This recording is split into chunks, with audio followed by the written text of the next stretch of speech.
welcome back to my channel. I'm Megan Hurst. If you are new here, I would love for you to subscribe. And today we're going to talk about group B strep.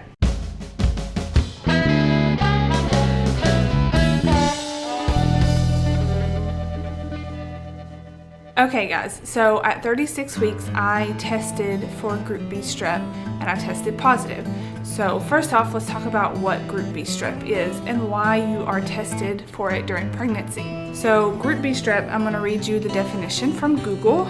Group B strep is not a sexually transmitted disease. The bacteria that causes group B strep normally lives in the intestines, vagina, or rectum, and approximately 25% of all healthy women carry group B strep bacteria. So this can be found in any woman at any time in her life. But once you are pregnant, it becomes an issue because it can be transferred from you to your baby if you deliver vaginally, and it can cause sepsis, pneumonia, or meningitis, and that can be fatal to a baby. At 36 weeks, I tested positive, and if you guys have not been following my channel, I will be having a home birth. So protocol is whenever you test positive for group B strep, that you are given antibiotics 4 hours prior to delivering your child.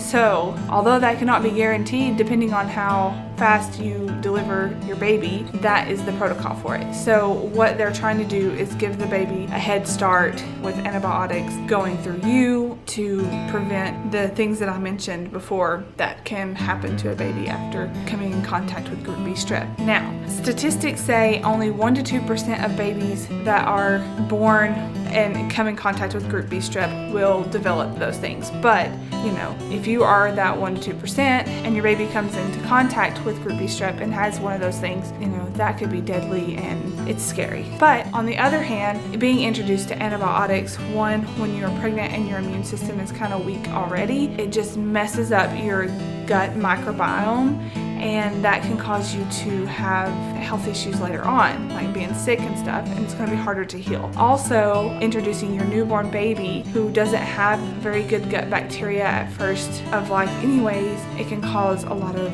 issues with their health later on. So my ideal is to not test positive. So that is what my goal was.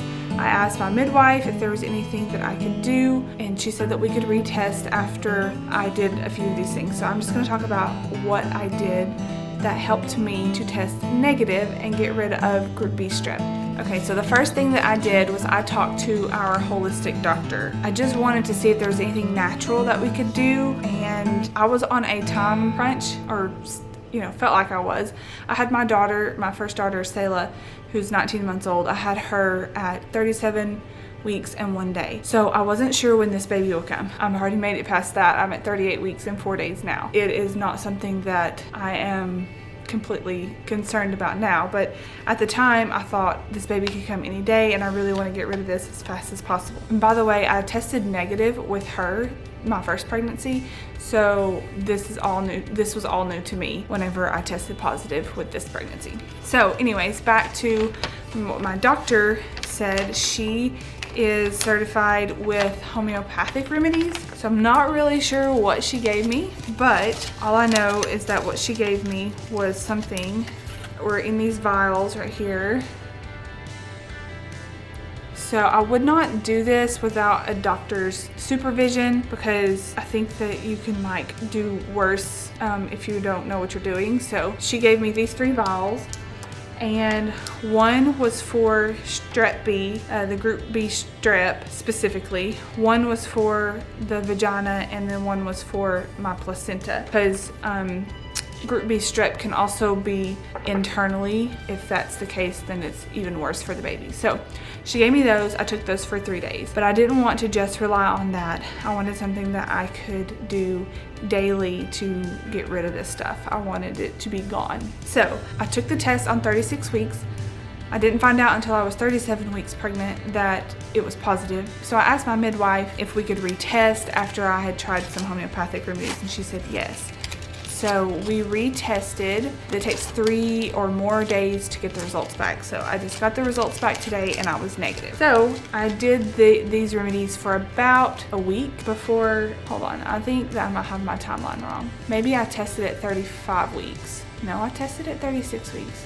Yeah, so anyways, I did these remedies for about a week before I retested. The first thing that I did was I used a Prebiotic body wash. And this one is made by Lemongrass Spa. This is a company that I work with. It's a home-based company that you can sell directly. What this is that Prebiotic helps to balance the pH of your skin. So this is something that I just wash with in the shower. It smells really great. This is spearmint eucalyptus scent. We have lots of different scents, but I use this because this helps to get rid of the bad bacteria but keep the good bacteria. So you want your child, especially if they're delivering vaginally, to get all of that bacteria that's good for them down there, because it helps to boost their immune system. I know that's crazy, but when you have a child vaginally, that is one of the benefits of doing it that way. So I knew that this was going to get rid of the bad bacteria but leave the good bacteria, so that if I was to deliver anytime, while I'm using this, the good bacteria is still going to be there for my baby. So that was one of the first things I did, and this was super simple, easy to do. Another thing that I did was I used a diluted apple cider vinegar in a spray bottle, and then after I showered or used the bathroom, I would spritz myself down there and just dry it off. Apple cider vinegar is also an antibacterial, so it also helps to get rid of the bad bacteria. Another thing that I did was take garlic extract, and I would take, these are 1,000 milligrams per soft gel. I took 2 of them with each meal. I really took more than that's recommended. I think there's only recommended 2,000 milligrams a day. I have since went down, and these have been great. They're really super, let me show you guys. They're really small gel capsules. They don't leave you with the burps or anything like that. So yeah, that was another thing that I did. And like I said, I did 2 with each meal until I took the test, and then now I'm just taking 2 a day. I also started taking vitamin C capsules, and this is 500 milligrams per capsule, so I would take 2 with each meal as well. And then now I'm down to just taking 1,000 milligrams a day. So these are pretty small too. I'm not a big pill person. With these being small, it was super easy for me to take. And I'll link all this stuff down below so that you guys can get what you want or what you need.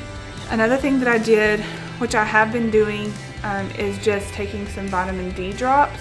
So vitamin D is great to boost your immune system. So I figured if my immune system is good, it can help fight off the bacteria as well.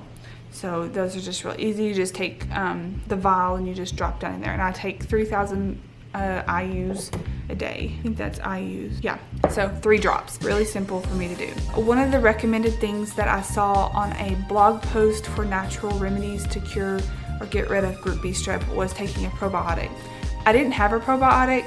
Probiotics can be kind of expensive, and I needed something that I could take like now or at the time and not have to wait on it. So what I did is I started upping my food intake with probiotics.